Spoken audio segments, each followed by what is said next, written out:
বিসমিল্লাহির রহমানির রহিম। পরিবেশনায় ও পরিচালনায় দিগন্ত। ভাইরা আমার 11 নম্বর আমল হলো অধিক পরিমাণ দোয়া করা। রমজান মাসে রোজা রেখে আমরা বেশি বেশি দোয়া করব। চলতে ফিরতে উঠতে বসতে দোয়া করতে পারেন। আমাদের মায়েরা অনেকে শুনছেন আমাকে, রমজান মাসে আপনি গৃহস্থলী কাজ করছেন, রান্নাবাড়া করছেন, ঘর ঝাড়ু দিচ্ছেন, আর মনে মনে আল্লাহর সাথে কথা বলেন। দোয়া মানে আল্লাহর সাথে কথোপকথন। আল্লাহ আপনি আমাকে মাফ করে দেন, আমার বাবাকে মাকে মাফ করে দেন, সন্তানগুলোকে হেদায়েত দান করেন, চোখের পানি ফেলেন। নিয়মতান্ত্রিক দোয়া, বসে বসে হাত তুলে দোয়া করবেন কেবলামুখী হয়ে। আবার চলতে ফিরতে উঠতে বসতে, এমনকি ওযু নাই সে অবস্থায় দোয়া করবেন। নবী সাল্লাল্লাহু আলাইহি সাল্লাম বলেছেন 3 ব্যক্তির দোয়া ফিরিয়ে দেওয়া হয় না। কয় ব্যক্তির দোয়া? সালাতুন লা তুরাদ্দু দাওয়াতুহুম। 3 শ্রেণী মানুষের দোয়া ফিরিয়ে দেওয়া হয় না। এর ভিতরে এক শ্রেণী হলেন মাজলুম, কারোর জুলুমের শিকার হয়েছে।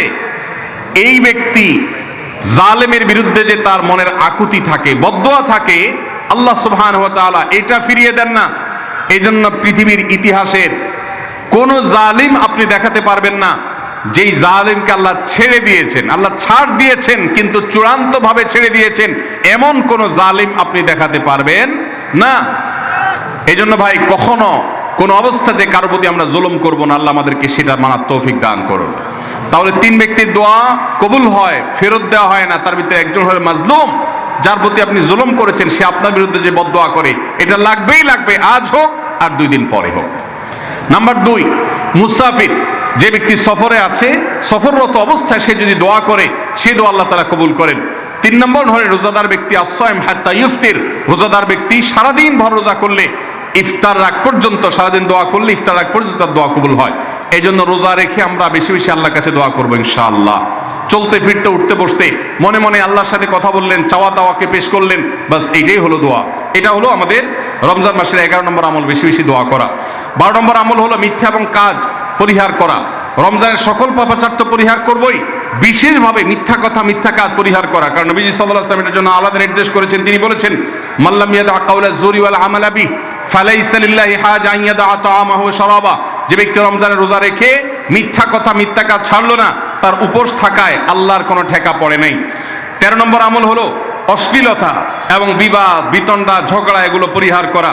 কারণ নবী করিম সাল্লাল্লাহু আলাইহি ওয়াসাল্লাম তিনি আমাদেরকে রমজান মাসে রোজা রেখে অশ্লীলতা পরিহার করতে বলেছেন। মোবাইলে হারাম জিনিস দেখলেন, টেলিভিশনে হারাম জিনিস দেখলেন, বা কোনো পত্রপত্রিকাতে খারাপ জিনিস, নিষিদ্ধ জিনিস দেখলেন, পরনারীর সৌন্দর্য দেখে আপনি হারাম স্বাদ নেয়ার চেষ্টা করলেন, তাহলে আপনার রোজার অঙ্গহানি হলো, রোজা প্রাণহানি হলো। এই রোজা নয়। এই জন্য এটাকে রমজান মাসে পরিহার করতে হবে, অন্য সময় তো বটেই।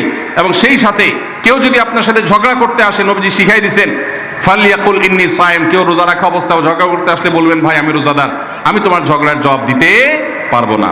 তাহলে ঝগড়া পরিহার করার জন্য রমজান মাসে আমরা এক্সারসাইজ করব। 14 নম্বর, যে কোনো ভালো কাজ, যে কোনো নেকামল রমজান মাসে বেশি বেশি করবেন। কেন? কারণ রমজানের শুরুতে একজন ঘোষক বলে, ইয়া বাগিয়াল খাইরি আকবিল, হে ভালো কাজ প্রত্যাশী, যে ভালো কাজ করতে চাও, রমজান মাসটাই হলো ভালো কাজের সওয়াব বেশি পাওয়ার। অতএব এই মাসে ভালো কাজ করে, নেকামল করে, ইবাদত করে, কোরআন তেলাওয়াত, জিকির, আজকার যত রকম আছে এগুলো করে জান্নাতের পথে অগ্রসর হয়ে যাও। 16 নম্বর আমল হলো রোজাদারকে ইফতার করানো।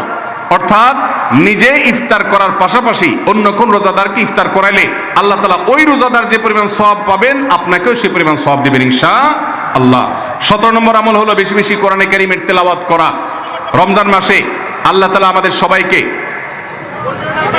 15 নম্বর বাদ গেছে, মাশাআল্লাহ, তো মনোযোগ সঙ্গে কথা বলছে এবং নোট করছে দেখা যাচ্ছে।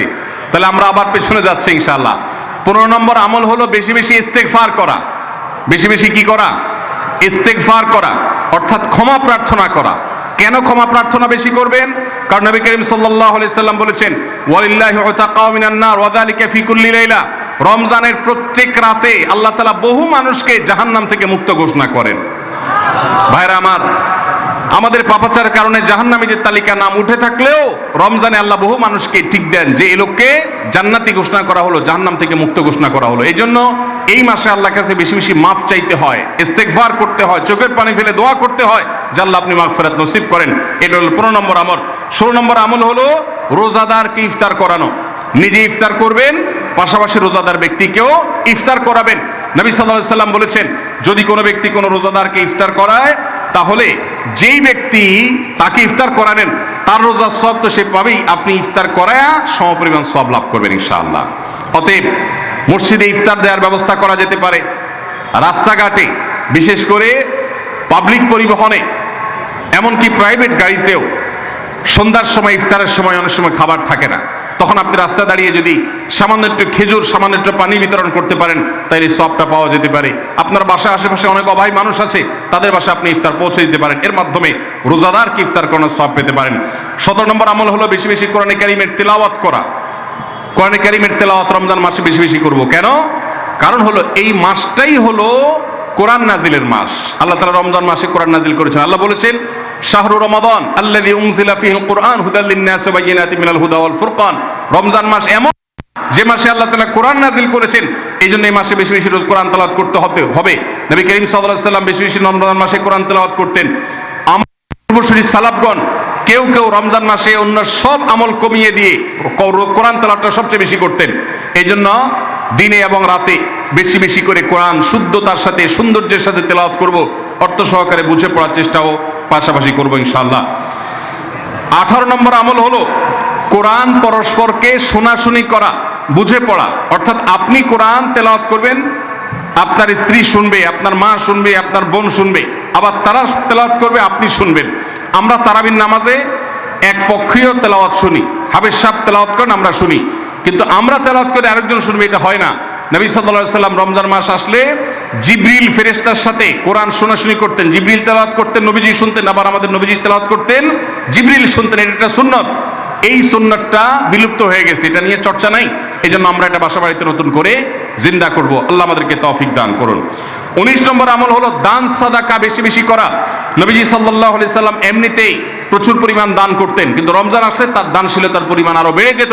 এই জন্য অভাবী, প্রতিবেশী, গরিব দুঃখী সবার ঘরে ঘরে আমরা আমাদের সাধ্য অনুযায়ী দান পৌঁছানোর চেষ্টা করব রমজান উপলক্ষে। এটা রমজানের 19 নম্বর স্পেশাল আমল, বিশেষ আমল।